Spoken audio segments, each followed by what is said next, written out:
వేదిక మీదటువంటి మిగతా నాయకులకు మొన్ననే సర్పంచ్ ఎన్నికల్లో సత్తా చాటి మరి గెలిచినటువంటి ఈ పక్క కూర్చున్నటువంటి సర్పంచ్లకు అదేవిధంగా ఓడిపోయినటువంటి పాపం కొద్దిపాటి తేడాతో ఓడిపోయినటువంటి పోటీ చేసినటువంటి అభ్యర్థులకు అందరికి కూడా పేరు పేరున తెలంగాణ ఉద్యమాలలో తెలుపుకుంటా ఉన్నా.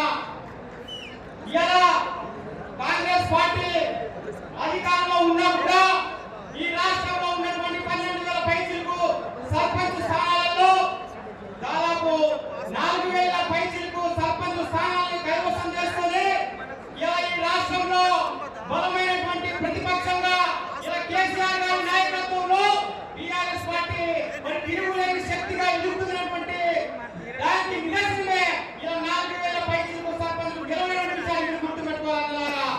ఇలా మరి రేవంత్ రెడ్డి గారు ఈ రాష్ట్రానికి ముఖ్యమంత్రి కాకముందు అనేక కల్లిపల్లి హామీలతో 420 హామీలతో 6 గ్యారెంటీలతో ఈ తెలంగాణ ప్రజానికానికి మోసం చేసి ఇలా స్టేజ్లకి ఇలా సీట్లో కూర్చొని ఇలా అనేక ప్రజల్ని అన్ని రకాల వర్గాల్ని అన్ని రకాల శక్తుల్ని అన్ని రకాల వ్యక్తుల్ని అందరూ కూడా మోసం చేసినటువంటి విషయాన్ని అందరూ గమనిస్తా ఉన్నారు.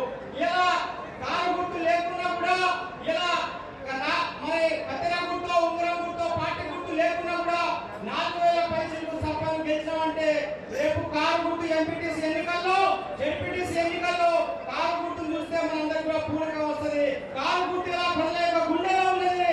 కారు గుర్తును చూస్తే ఇలా 4,000 బయటపై మొత్తం ఇలా టీఆర్ఎస్ పార్టీ ఎంపీటీసీ ఎన్నికలు జెడ్పీటీసీ ఎన్నికలు కైవసం చేసుకొని ఇలా కేసీఆర్ గారి నాయకత్వాన్ని బలోపేతం చేయడానికి మరి మరొకసారి జనాలందరూ సిద్ధంగా ఉన్నారు. దాన్ని మీరందరూ కూడా మరి ప్రజల్లో ఈ యొక్క కేసు మరి రేవంత్ రెడ్డి గారు చేసినటువంటి మరి మోసం చేసినటువంటి మరి విషయాలన్నింటి కూడా మీరు రచ్చబండలలో పల్లెలలో వాడలలో గల్లీలలో చర్చకు పెట్టాలి. చర్చ చేసి రేపు రాబోయేటువంటి రోజుల్లో మరి బీఆర్ఎస్ పార్టీకి మీరందరూ కూడా అండగా ఉండాలి.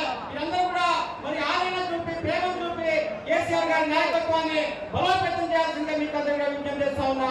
మరి అన్నలారా ఓడిపోయినటువంటి అభ్యర్థులు కూడా అన్యతగా భావించవద్దు. మరి మీరు నిరుత్సాహపడకండి. రేపు రాబోయేటువంటి రోజుల్లో మరో 2.5 సంవత్సరాల్లో కేసీఆర్ గారు మళ్ళీ కూడా ముఖ్యమంత్రి కాబోతా ఉన్నారు.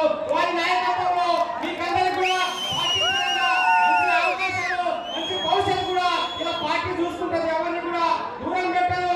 కడుపులో పెట్టి కాపాడుతున్నటువంటి పార్టీ ఇలా ఈ రాష్ట్రంలో ఏదైనా ఉందంటే అది టీఆర్ఎస్ పార్టీ అని చెప్పేసి మర్చిపోదన్నారా.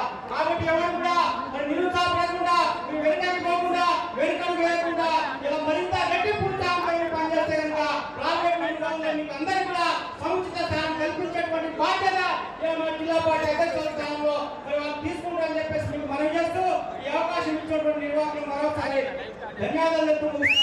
జై తెలంగాణ.